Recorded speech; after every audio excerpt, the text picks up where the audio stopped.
اعوذ باللہ من الشیطان الرجیم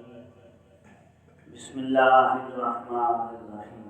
یا ایہا الذین آمنوا اذکروا اللہ ذکرا کثیرا وقال تعالی فی مقام آخر فاذکرونی اذکرکم واشکروا لی ولا تکفرون صدق اللہ العظیم۔ معزز سامعین، ذکر ایک ایسی عبادت ہے جس کا قرآن کریم میں کثرت کے ساتھ کرنے کا حکم دیا ہے۔ تمام عبادات کی کوئی نہ کوئی مقدار مقرر ہے، روزے ایک مہینے کے ہیں، نماز کی رکعتیں متعین ہیں، حج ایک مخصوص وقت کے اندر ہوتا ہے، زکوٰۃ کی مقدار معین ہے، لیکن ذکر ایک ایسی عبادت ہے جس میں کثرت مطلوب ہے اللہ رب العزت کی طرف سے۔ اللہ تعالیٰ فرماتا ہے یا ایھا الذین آمنوا اذکروا اللہ ذکرا کثیرا، اے ایمان والو کثرت سے اللہ کو یاد کرو، اللہ کی ذات کا دھیان رکھو۔ نبی علیہ السلام کا جو اسوہ حسنہ تھا وہ یہ تھا کہ کان رسول اللہ صلی اللہ علیہ وسلم یذکر اللہ فی کل حین۔ ام المؤمنین عائشہ صدیقہ رضی اللہ تعالیٰ عنہ فرماتی ہیں کہ نبی علیہ السلام ہر وقت اللہ کا ذکر کرتے رہتے۔ ایک صحابی کو نبی علیہ السلام نے نصیحت کی، انہوں نے حضور سے پوچھا یا رسول اللہ کوئی نصیحت کیجیے، آپ نے فرمایا لا یزال لسانک رطبا من ذکر اللہ، تیری زبان ہمیشہ اللہ کے ذکر سے تر رہنا چاہیے۔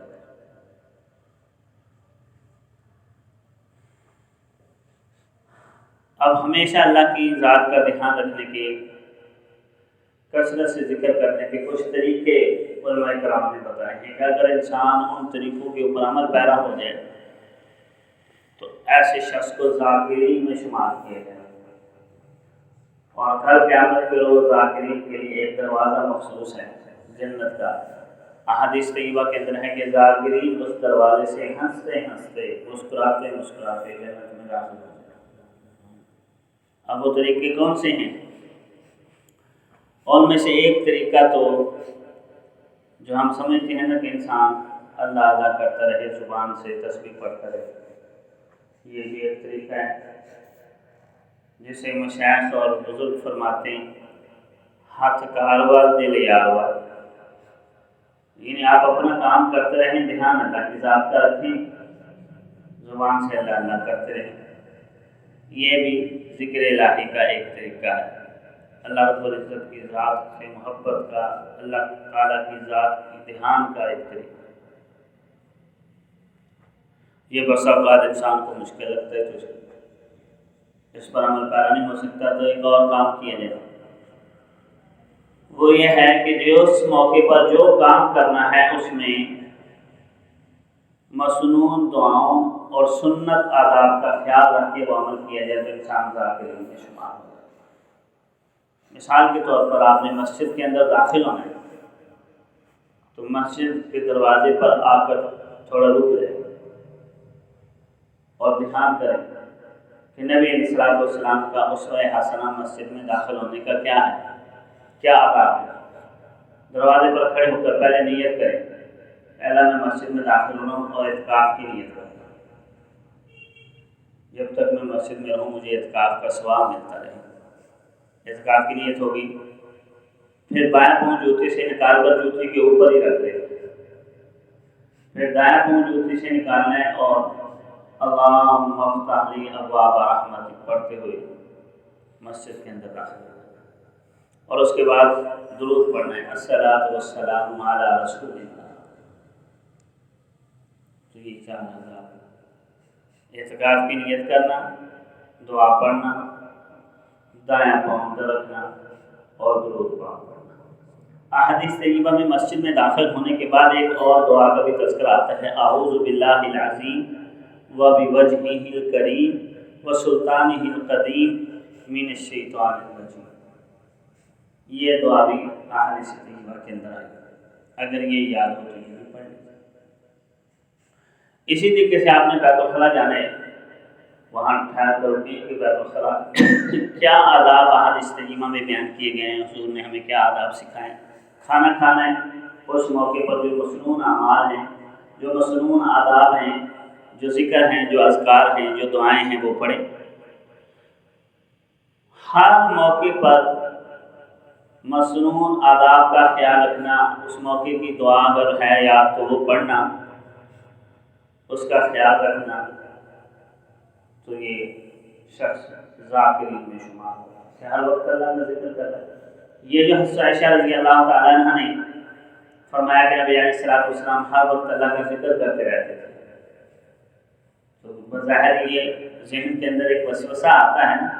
کہ ہر وقت اللہ کا ذکر کرتے رہتے، کیا وہ باتیں نہیں کرتے تھے اپنے اہل عیال سے، بیوی کی قربت نہیں کرتے تھے، بچوں کے ساتھ کھیلتے نہیں تھے؟ تو اس کا جواب یہی ہے کہ جو کام بھی حضور کرتے تھے وہ سنت سمجھ، وہ امت کے لیے ایک سنت تھا اور اس میں حسنہ تھا، اور اللہ رب العزت کے بتائے ہوئے طریقے کے مطابق تھا، تو ہم بھی وہی کریں۔ ہم مثال کے طور پر بیوی کے قریب جا رہے ہیں تو اس کے بھی جانے کے کچھ آداب ہیں، دعا بتائیے نبی علیہ السلام نے، تو ان آداب کا خیال رکھیں تو بیوی کے قریب جانا بھی عبادت اور ثواب بن جائے۔ نبی علیہ السلام نے ایک دفعہ صحابہ سے عرض کیا یا کہ اگر کوئی آدمی اپنی بیوی سے صحبت کرتا ہے تو اس پر اس کو اجر ملتا ہے۔ صحابہ بڑے حیران ہو گئے کہ بیوی سے صحبت کرنے کا بھی اجر ہے؟ تو صحابہ نے عرض کیا یا رسول اللہ، اس نے اپنی خواہش پوری کی، اس کو اجر کیسے مل گیا؟ آپ نے فرمایا اگر وہ یہی خواہش ناجائز طریقے سے پوری کرتا تو گناہ ملتا؟ تو صحابہ نے کہا جی ہاں گناہ ملتا۔ تو ہمارا اس نے جائز طریقے سے پوری کی تو اجر کیوں نہیں ملے گا؟ اجر نیکی، بس یہ دھیان رہے کہ اللہ کا حکم ہے اور وہ طریقہ جو نبی علیہ السلام کا فرموتا ہے اس کے مطابق اچھا عمل پیرا ہوگا، تو ایسے شخص بھی ذاکرین میں ہوگا۔ تو ذکر کا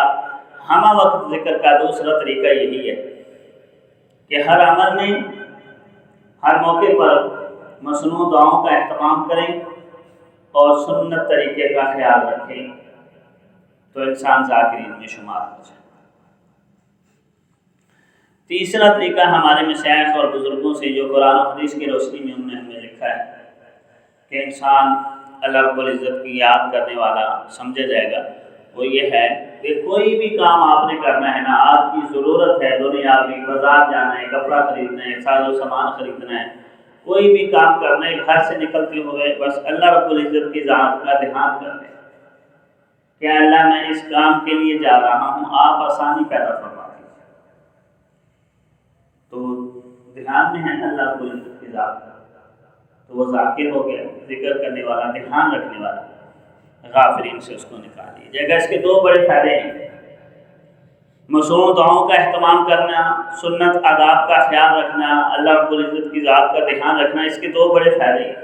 ایک تو یہ فائدہ ہے کہ انسان ذاکرین میں شمار ہو جائے گا، غافلین سے نکل آئے گا۔ دوسرا بڑا فائدہ یہ ہے کہ اس کے ساتھ اللہ رب العزت کی مدد آ جائے گی، کیونکہ اس نے اپنے رب کا دھیان کر لیا اور دعا مانگ لی۔ جو ذکر اس موقع پر مثال کے طور پر مسجد میں داخل ہونے کی دعا ہے، اللہم افتح لی ابواب رحمتک، کہ اللہ میرے لیے اپنی رحمت کے دروازے کھول دی، تو اب اللہ کی مدد اس کے ساتھ ہوگی۔ دعا جو مانگ رہا ہے اپنے رب سے، تو جو مانگ رہا ہے وہ انشاءاللہ قبول ہوگا، اللہ رب العزت کی مدد اس کے ساتھ ہو جائے گی، اور جو دھیان کر رہا ہے اللہ رب العزت کی ذات کا، تو ذاکر ہو گیا، غفلت سے نکل گیا، اور اللہ رب العزت کی مدد اس کے ساتھ ہو جائے گی۔ اب جس کام کے لیے بھی جائے گا، مثال کے طور پر آپ کا کسی بھی شخص سے کوئی کام ہے، تو جانے سے پہلے تھوڑا سا دھیان کر لیں کہ اللہ میں وہاں جا رہا ہوں، آپ کے قبضے میں انسانوں کے دل ہیں، اللہ اس کے دل کو نرم کر دیجیے، میرے کام کے لیے آسانی پیدا فرما دیجیے۔ اللہ رب العزت سے دعا ہوگی، اللہ کی ذات کا دھیان نصیب ہو گیا، اور یہ تعلق معلّہ، اسے ہی تعلق معلّہ کہتے ہیں کہ اپنے اللہ کے ساتھ اپنا تعلق قائم کر لیں۔ کوئی مشکل نہیں ہے اللہ رب العزت کی ذات کے ساتھ تعلق قائم کرنا، اللہ کی ذات پر بھروسہ ہے، اللہ رب العزت کی ذات کا دھیان ہے، تعلق معلّہ نصیب ہو گیا، اللہ رب العزت کی مدد اور نصرت آ گئی، اور انسان غافلین سے نکل کر ذاکرین میں آ جائے۔ اللہ رب العزت کی ذات ہمیں ان چیزوں کا خیال رکھنے، اپنے رب کے ساتھ اپنا تعلق مضبوط کرنے، اس کی ذات کا دھیان کرنے اور اسی سے مدد اور نصرت مانگنے کی توفیق عطا فرمائے۔ وآخر دعوانا الحمدللہ۔